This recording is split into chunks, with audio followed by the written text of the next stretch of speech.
हुए तो एमती उपाय सुजीर ये स्वादिष्ट पिठा को आगरू केबे बनई नथिबे। सबुठु सहज उपाय कम सामग्री कम समय तैयारी होबो किंतु खाइबा पई बहुत बढ़िया टेस्ट लागिबो। पिठा एते नरम तैयारी होबो जेमती पार्टी रे पकेइले मिळेई जीवन बस सेई टाइप रो ही तैयारी होबो। आपण पिठा देखि कि जानि परतबे एटा केते सुपर सॉफ्ट हे कि तैयारी हेची। आ येलो कलर देखि आपण माने भाबिबेनी एथरा हम फूड कलर ऐड करचंती बोली। बहुत ही सिंपल प्रोसेस रे पिठा को हम तैयारी करबा। सेति पे वीडियो को एंड जाय देखंतु। रेसिपी पसंद आसले लाइक शेयर कर देबे। चैनल नुआ देले सब्सक्राइब करनेबे। फेसबुक पेज रे देखुथिले निश्चित भाव रे फॉलो करनियंतु। चलंतु स्टार्ट करबे आज रेसिपी। ए पिठा तैयारी करिया पई मु गोटे गिना सुजी नै गली आ सेई गिना रे मापी के एटी नख उषुम करी मु खीर नै गली। खीर को जति टिके हल्का गरम कर देबे ना सुजी बहुत जल्दी बतरी जिवो। तो एटी गोटे गिना सुजी गोटे गिना खीर देई आको हमें मिक्स करनबा। किछि समय पई रेस्ट रखिनबा। जेहेतु इथरा हमें उषुम खीर पकेइचंती बहुत जल्दी एटा फुलिबा आरंभ हे जिवो।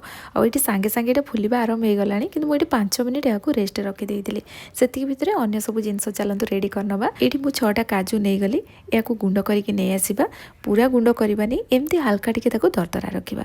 एपटे कड़ाई गरम कर देइतिली। कड़ाई गरम होला परे एथरा हमें गुआ घी ऐड करिबा। जदि गुआ घी रो फ्लेवर आपन को पसंद नै एथरा आपन रिफाइन तेल ऐड करि परिबे। यार फ्लेवर बहुत बढ़िया आसीबो। सेति पई एथरा हमें गोटे तेजपत्र 3टा गुजराती 2टा लवंग पकेबा। काजू को हमें गुंड करी रखितिले ताको एथरा ऐड कर दबा।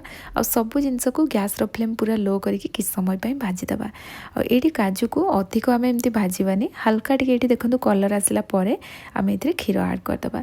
एटी मु 600 ml खीर नैची। एबे एथरे हमें चीनी दे दबा। तो आपण जति मीठा पसंद करंती से अनुसार एटी चीनी नै जिवे। मु आगो को मिल्क मेड यूज करिवि सेति पई गोटे बड़ चामच चीनी नैची। डेसिकेटेड कोकोनट किबा ड्राई कोकोनट गोटे बड़ चामच मु एथरे ऐड कली।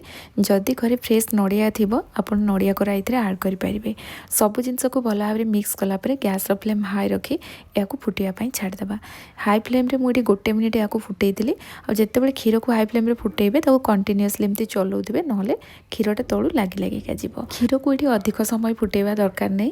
एमती गोटे मिनिट फुटेइला परे ही खीर हल्का टिके बहलिया हे जिवो। बस ए बढिया ही हमें रखिबा। एबे मु गैस रो फ्लेम एटी बंद कर देली और लास्ट रे एथरे मु मिल्क मेड ऐड कली। गैस रो फ्लेम बंद करिके मिल्क मेड ऐड करिबा। जति मीठा पसंद करंती आपण सेई अनुसार एटी मीठा रखिबे। मिल्क मेड ऐड कला परे सब जिंस को भला भाबरे पुनी मिक्स करनबा। और एटी देखंतु हमर खीरटा रेडी हे गला। आपण जते पिठा तैयारी करिवे ना ता पूर्वरु खीर को रेडी करके एमती रखि देइथिबे। तो एबे चलंतु नेक्स्ट स्टेप जिबा। एटी मु कड़ाई गरम कर देइछि। एथरे हमें पानी दे दबा। याको कवर करी पानी को फुटिया पई छाड़ दबा। सुजी बतुरी सारला परे ना ए सब जिंस जदि हमें रेडी करनबा पिठा बहुत जल्दी तैयारी होबो।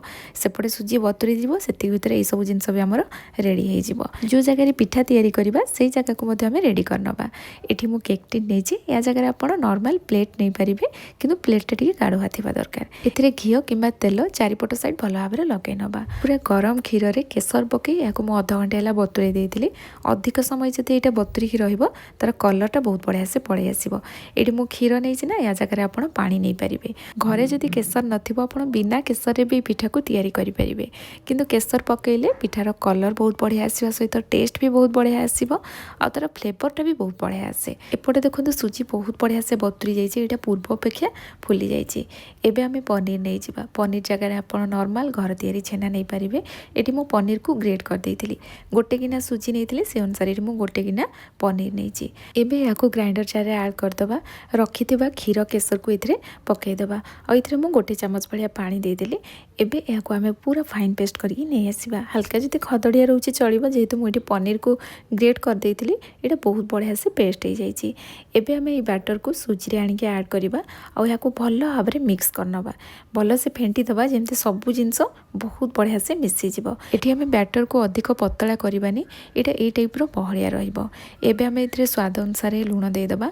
ता सहित मु इथरे गुजराती गुंड अल्प ऐड करछि जा फल यार फ्लेवर बहुत बढ़िया आसीबो। आमे खीर रे मध्ये गुजराती यूज करथिले किंतु एमती बैटर रे भी पकेइ देले पिठार बास्ना बहुत बढ़िया आसीबो। सब जिंस को भला भाबरे मिक्स करनेले एठी देखंतु बैटर कंसिस्टेंसी ए टाइप रो रहिबो। पिठार फ्लेवर आ भी बहुत बढ़िया आसीबो। खाया पई टेस्ट लागिबो। सेति पई मु इथरे अल्प घियो पकेइली।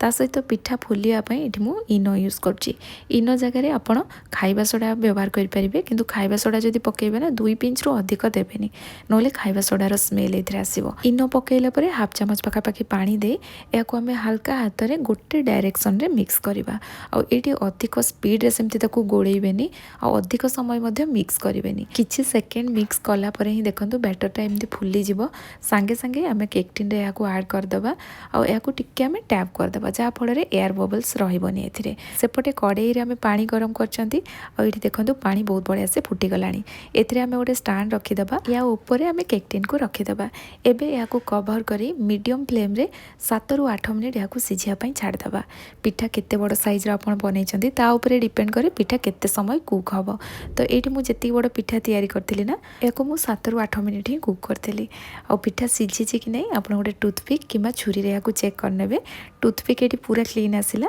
तो आमर पिठा बहुत बढ़िया से सिझी जाइए ऊपर यहाँ ड्राए हो जाइए एबे या आम बाहर करनबा और क्षीर को आम प्रथम रेडी करदे तो सीटा ठंडा हो जाइए ताकू आम एमती गैस रे बसैकी गरम करदेबा माने फुटैदेबा क्षीर ये गरम हो गला पिठा ये गरम अच्छी और एमती गरम थी आम पिठा को छुरी रे काटिदेबा कि आग को आप काटिपारे कि मुझे प्रथम एमती काटी देइथिली जेती बड़ साइज पिठा रखापी चाहूँगी से अनुसार कट लगेदेवे और ये आम जो क्षीर को गरम करते ना ताकू ये ऐड करदे जेहेतु मुझे डेसिकेटेड कोकोनट पकई ना ये मिसी जाइए ऊपर टे बहलिया लेयर होगा रहीगला जोटा कि पिठाटा खावाई भी बहुत बढ़िया लगुला और ये क्षीर पकईला 10 मिनिट पाखापाखि फैन तले आम रखीदे पिठाटा भी ठंडा हो बहुत जल्दी क्षीर को पिठा आब्जर्व कर नब आ ये 10 मिनिट पर मुझे देखा देखूँ पिठा बहुत बढ़िया से रेडी होती एकदम जूसी होगा या पार्टी पकईले जमी मिले ना बस से भाया ही या आप देखिए ये जापे बहुत ही सुपर टेस्टी लगे और एकदम सुपर सॉफ्ट होगा तैयारी हुए मु पुणी ये छुरी रे कट लगेदेली जोटा आम काटी बस ता ऊपर पुणी काटिदेली आठी देखो सबू पिठा केते बढ़िया से रेडी होती आपण मैंने तो प्रोसेस देखिले प्रथम सेमती बहुत किसी सामग्री ये दरकार नहीं आपण मैंने बहुत सहजरे कम सामग्री कम समय रे पिठा को तैयारी करें आज सुजी पिठा आपण मानकु केमती लगिला मते निश्चय कमेंट सेक्शन रे जणाइबे आ ये रेसिपी पसंद आस्तिबो ना वीडियो को लाइक करिया पई जमा भी भूलिबेनी पुणी आसीबी नुआ रेसिपी नहीं कि सेति पर्यंत रहूची धन्यवाद।